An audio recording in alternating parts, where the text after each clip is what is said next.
Morning dear student, स्वागत करते हैं आप सभी का आपके अपने YouTube channel OD study point में। तो प्यारे दोस्तों, आज की क्लास में हम लोग सॉल्व करेंगे चैप्टर नंबर 2, द्रव्य के मोस्ट इम्पॉर्टेंट टॉप 50 क्वेश्चंस को। डियर स्टूडेंट, ये टॉप 50 क्वेश्चन ऐसे क्वेश्चन है जो आपके पॉलिटेक्निक अथवा आईईआरटी इंट्रेंस एग्जाम में बार बार पूछे गए क्वेश्चन है। एक बात मैं और आपको बता दूं डियर स्टूडेंट, यदि आप टोटल क्वेश्चन को अच्छी तरीके से देख लेते हैं तो आपका एक भी क्वेश्चन क्लास से बाहर नहीं जाएगा, इस बात की गारंटी देता हूं। मैं आपको बिल्कुल शानदार तरीके से द्रव्य से जितने भी क्वेश्चन बन सकते हैं टोटल क्वेश्चन को कवर करने वाला हूं। तो स्टार्ट करते हैं आज की क्लास। सबसे पहला क्वेश्चन है डियर स्टूडेंट, भार और द्रव्यमान में सही संबंध है। ऑप्शन नंबर ए आपको दे रखा है W बराबर एम प्लस जी। ऑप्शन नंबर बी आपका है W बराबर एम बट्टे जी। और ऑप्शन नंबर सी आपका है W बराबर एम इंटू जी। और ऑप्शन नंबर डी आपका है इनमें से कोई नहीं। तो डियर स्टूडेंट, भार और द्रव्यमान में जो सही संबंध होता है वो आपका W बराबर एम जी होता है। इस तरीके से क्वेश्चन नंबर 1 का आपका ऑप्शन नंबर सी सही हो जाएगा। देखिएगा नेक्स्ट क्वेश्चन, क्वेश्चन नंबर 2 आपका इस प्रकार से है, भार का मात्रक है।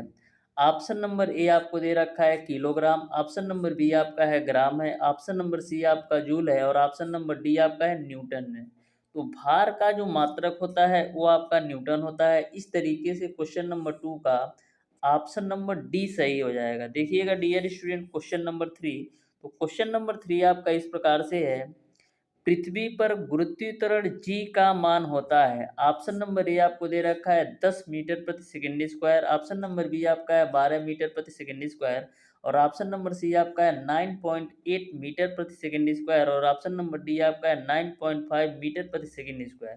तो डियर स्टूडेंट, पृथ्वी पर गुरुत्वाकर्षण जी का जो मान होता है वो आपका 9.8 मीटर प्रति सेकंड स्क्वायर होता है, यानी कि आपका ऑप्शन नंबर सी सही हो जाएगा। क्वेश्चन नंबर 4 आपका इस प्रकार से है, द्रव्यमान तथा ऊर्जा में सही संबंध है। ऑप्शन नंबर ए आपको दे रखा है E बराबर एम सी के रूप में। ऑप्शन नंबर बी आपको दे रखा है E बराबर एम इंटू सी स्क्वायर। तो आपको पता है द्रव्यमान तथा ऊर्जा में जो सही संबंध होता है वो आपका E बराबर एम सी स्क्वायर होता है, यानी कि आपका क्वेश्चन नंबर 4 का ऑप्शन नंबर बी सही हो जाएगा। देखिएगा डियर स्टूडेंट, क्वेश्चन नंबर 5। तो क्वेश्चन नंबर 5 आपका इस प्रकार से है, द्रव्य की वह अवस्था जिसमें उसका आयतन तो निश्चित होता है लेकिन आकार अनिश्चित होता है कहलाता है। ऑप्शन नंबर ए आपको दे रखा है ठोस। ऑप्शन नंबर बी आपका है गैस। ऑप्शन नंबर सी आपका है प्लाज्मा। और ऑप्शन नंबर डी आपका है द्रव।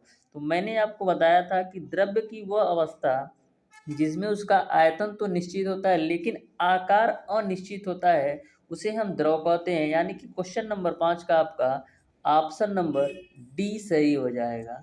अब देखते हैं डियर स्टूडेंट, क्वेश्चन नंबर 6। तो क्वेश्चन नंबर 6 आपका इस प्रकार से है, जल का हिमांक होता है। ऑप्शन नंबर ए आपका है 0 degree Celsius. Option number B आपका है 4 डिग्री सेल्सियस।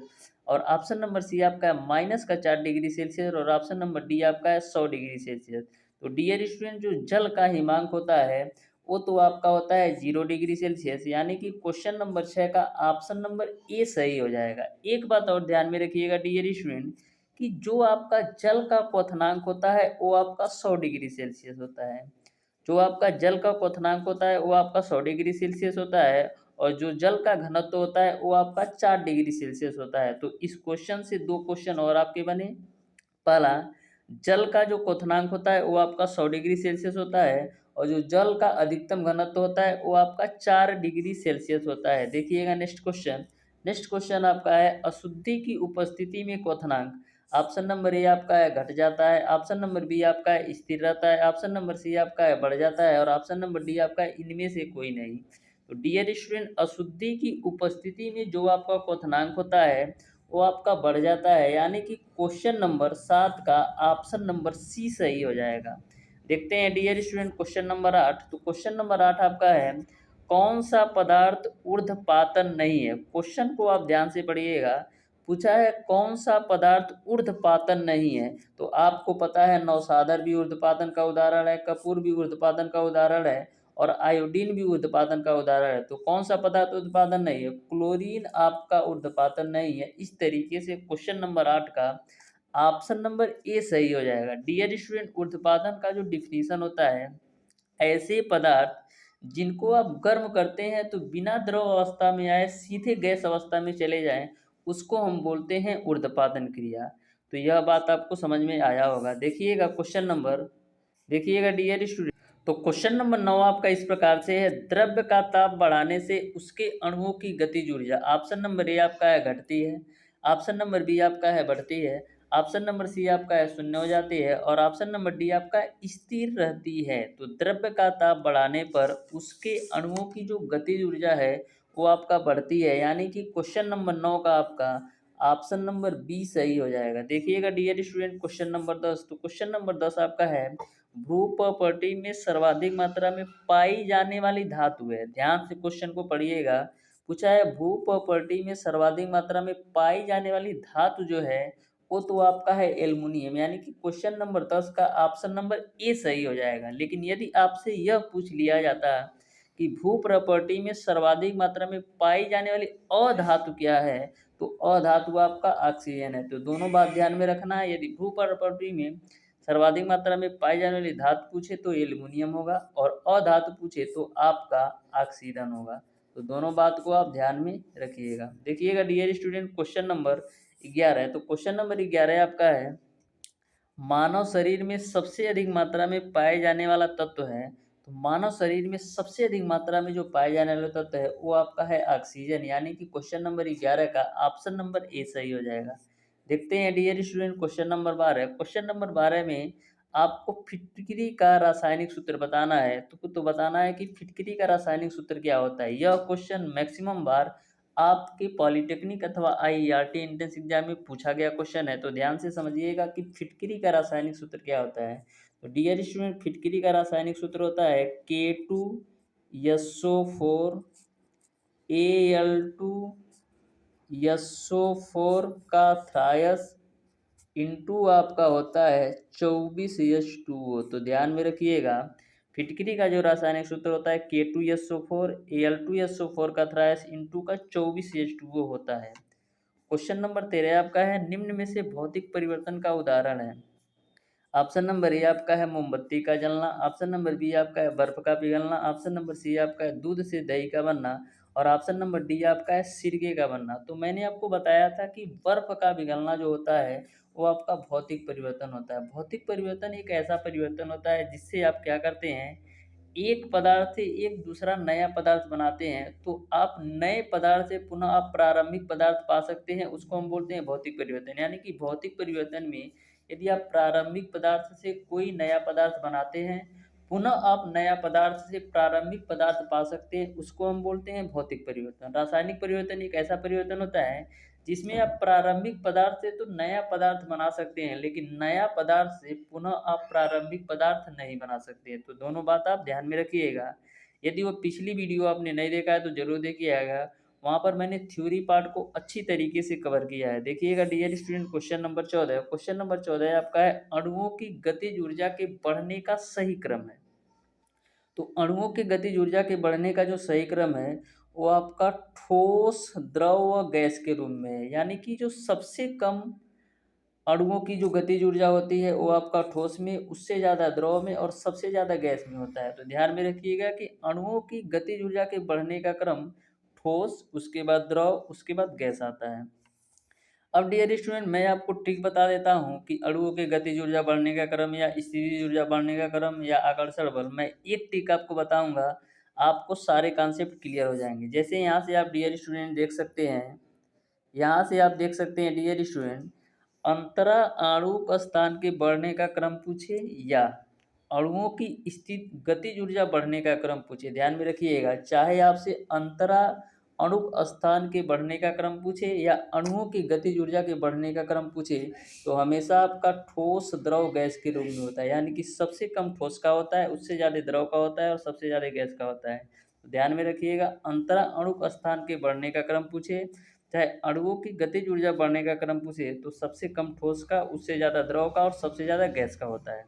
दूसरी बात ये ध्यान में रखिएगा, चाहे आपसे पूछे अणुओं के स्थितिज ऊर्जा के बढ़ने का क्रम पूछे, या अंतरा अणुक आकर्षण के बढ़ने का क्रम पूछे, या घनत्व के बढ़ने का क्रम पूछे, तो हमेशा ध्यान में रखिएगा सबसे कम गैस का होता है, उससे ज़्यादा द्रव का होता है और सबसे ज़्यादा ठोस का होता है। तो इस बात को आप ध्यान में रखिएगा, चाहे अणुओं के स्थितिज ऊर्जा के बढ़ने का क्रम पूछे, या अंतरा अणुक आकर्षण के बढ़ने का क्रम पूछे, या घनत्व का क्रम पूछे, तो सबसे कम आपका गैस का, उसके बाद द्रव का और उसके बाद ठोस का होता है। यानी कि एक सिंगल टिक से आप याद कर सकते हैं कि चाहे अणुओं की स्थितिज ऊर्जा के बढ़ने का क्रम पूछे, या अंतरा अणुक आकर्षण के बढ़ने का क्रम पूछे, या घनत्व का क्रम पूछे, तो सबसे कम आपका गैस का होता है, उसके बाद से द्रव का होता है, उसके बाद से आपका ठोस का होता है। नेक्स्ट आपका है डियर स्टूडेंट, स्प्रिट को हथेली पर रखने से ठंडा महसूस होता है। ऑप्शन नंबर ए आपका है क्रियाशील द्रव है, ऑप्शन नंबर बी आपका है अवाष्पशील द्रव है, ऑप्शन नंबर सी आपका है अत्यधिक वाष्पशील द्रव है, और ऑप्शन नंबर डी आपका है कम वाष्पशील द्रव है। तो स्प्रिट को हथेली पर रखने से ठंडा महसूस इसलिए होता है डियर स्टूडेंट, क्योंकि यह अत्यधिक वाष्पशील द्रव है। यानी कि क्वेश्चन नंबर 16 का ऑप्शन नंबर सी सही हो जाएगा। देखते हैं dear student question number 17। Question number 17 आपका है अंतरा आणविक बल अधिक होता है। ऑप्शन नंबर ए आपका है ठोस में, ऑप्शन नंबर बी आपका है द्रव में, ऑप्शन नंबर सी आपका है गैस में, और ऑप्शन नंबर डी आपका है इनमें से कोई नहीं। तो अंतरा आणविक बल जो अधिक होता है वो आपका ठोस में होता है। यानी कि क्वेश्चन नंबर 17 का ऑप्शन नंबर ये आपका सही हो जाएगा। क्वेश्चन नंबर 17 का आपका ऑप्शन नंबर ए सही हो जाएगा। देखते हैं डियर स्टूडेंट क्वेश्चन नंबर 18।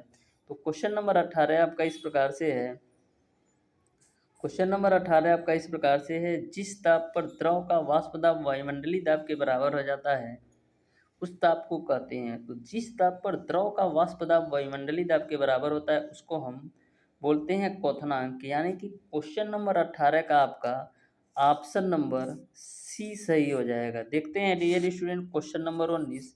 तो क्वेश्चन नंबर 19 आपका है, किसी पदार्थ का ताप बढ़ाने पर, सॉरी ये भी 18 है, मिस्टेक हो गया है। क्वेश्चन, किसी पदार्थ का ताप बढ़ाने पर उसके अणुओं की ऊर्जा में होगी। ऑप्शन नंबर ए आपका है वृद्धि, ऑप्शन नंबर बी आपका है कमी, ऑप्शन नंबर सी आपका है अपरिवर्तित, और ऑप्शन नंबर डी आपका है इनमें से कोई नहीं। तो किसी पदार्थ का ताप बढ़ाने पर उसके अणुओं की ऊर्जा में वृद्धि होती है। यानी कि क्वेश्चन नंबर 18 का ऑप्शन नंबर ए सही हो जाएगा। क्वेश्चन नंबर 19 आपका है, निम्न में से कौन सा युग्म यौगिक को प्रदर्शित करता है। तो ध्यान से समझिएगा, कौन सा युग्म यौगिक को प्रदर्शित करता है। क्या शहद और नमक एक यौगिक है? नहीं है। क्या दूध और पानी एक यौगिक है? नहीं है। क्या शहद और पानी एक यौगिक है? नहीं है। तो पानी और साबुन आपका एक यौगिक का एग्जाम्पल है। इस तरीके से क्वेश्चन नंबर 19 का ऑप्शन नंबर डी सही हो जाएगा। देखते हैं क्वेश्चन नंबर 20। क्वेश्चन नंबर 20 आपका है, अंतरा आणविक बल नगण्य होता है। ऑप्शन नंबर ए आपका है ठोस में, ऑप्शन नंबर बी आपका है द्रव में, ऑप्शन नंबर सी आपका है गैस में, और ऑप्शन नंबर डी आपका इन सभी में। तो अंतरा आणविक बल नगण्य होता है वो आपका गैस में होता है। यानी कि क्वेश्चन नंबर 20 का ऑप्शन नंबर सी सही हो जाएगा। क्वेश्चन नंबर 21 आपका है, क्रिस्टली ठोस है। ऑप्शन नंबर ए आपका है कांच, ऑप्शन नंबर बी आपका है प्लास्टिक, ऑप्शन नंबर सी आपका है रबड़, और ऑप्शन नंबर डी आपका है शक्कर।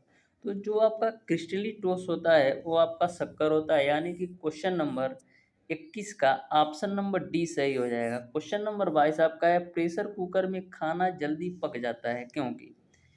प्रेशर कुकर में खाना जल्दी इसलिए पक जाता है क्योंकि डियर स्टूडेंट इसका जो जल का क्वथनांक होता है वो आपका बढ़ जाता है, इसीलिए प्रेशर कुकर में खाना जल्दी पक जाता है। यानी कि क्वेश्चन नंबर 22 का ऑप्शन नंबर ए सही हो जाएगा। क्वेश्चन नंबर 23 आपका है, बिना गर्म किए किसी ताप पर किसी द्रव की सतह से अणुओं के धीरे धीरे वायु में मिलने की क्रिया को हम क्या कहते हैं। तो बिना गर्म किए किसी ताप पर किसी द्रव की सतह से अणुओं को धीरे धीरे वायु में मिलने की क्रिया को हम वाष्पन कहते हैं। यानी कि क्वेश्चन नंबर 23 का जो ऑप्शन नंबर सी सही हो जाएगा। क्वेश्चन नंबर 24 आपका है, जब बर्फ पिघलती है तो अणुओं की स्थितिज ऊर्जा। ऑप्शन नंबर ए आपका है अपरिवर्तित रहती है, ऑप्शन नंबर बी आपका है घटती है, ऑप्शन नंबर सी आपका है बढ़ती है, और ऑप्शन नंबर डी आपका है इनमें से कोई नहीं। तो जब बर्फ पिघलती है तो जो आपके अणुओं की स्थितिज ऊर्जा होती है वो आपका घटती है, यानी कि क्वेश्चन नंबर 24 का ऑप्शन नंबर बी सही हो जाएगा। क्वेश्चन नंबर 25 आपका है, ऊर्ध्वपातन में सर्वप्रथम क्रिया क्या होती है? तो ऊर्ध्वपातन में सर्वप्रथम जो क्रिया होती है डियर स्टूडेंट, गर्मी पाकर अणुओं की गतिज ऊर्जा में अत्यधिक वृद्धि हो जाती है। ये आपका गर्मी पाकर है, गर्मी पाकर अणुओं की गतिज ऊर्जा में अत्यधिक वृद्धि हो जाती है, यानी क्वेश्चन नंबर 25 का ऑप्शन नंबर ए सही हो जाएगा। क्वेश्चन नंबर 26 आपका है, नौसादर और नमक को पृथक किया जा सकता है। तो नौसादर और नमक को पृथक किया जा सकता है केवल और केवल ऊर्ध्वपातन द्वारा, यानी कि क्वेश्चन नंबर 26 का ऑप्शन नंबर सी सही हो जाएगा। क्वेश्चन नंबर 27 आपका इस प्रकार से है, धातु के बर्तन में रखा दूध निम्न में से किस परिस्थिति में सर्वाधिक शीघ्रता से ठंडा हो जाएगा? धातु के बर्तन में रखा दूध निम्न में से किस परिस्थिति में सर्वाधिक शीघ्रता से ठंडा हो जाएगा? ऑप्शन नंबर ए आपका है, जब बर्तन के ढक्कन पर पर्याप्त बर्फ रखी जाए।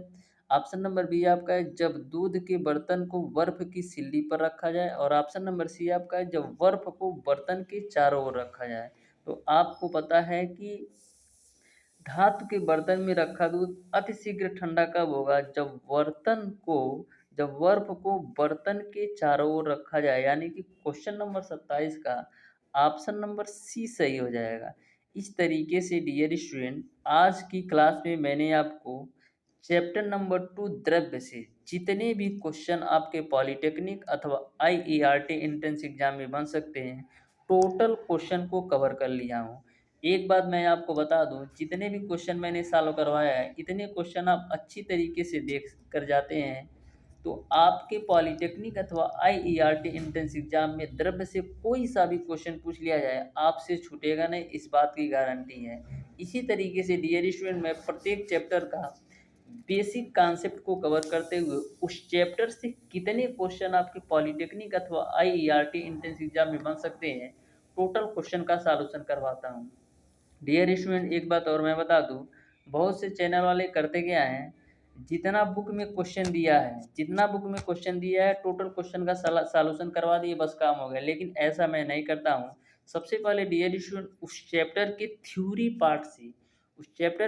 पार्ट से कितने क्वेश्चन बन सकते हैं, टोटल क्वेश्चन को कवर करता हूँ। फिर उस चैप्टर के अभ्यास प्रश्न में जितने क्वेश्चन दिए गए उस क्वेश्चन को कवर करता हूँ, और किस क्वेश्चन से और कितने क्वेश्चन बन सकते हैं, इन सारी चीज़ों के बारे में मैं डिस्कस करता हूँ। तो प्यारे दोस्तों, आज की क्लास आपको कैसी लगी?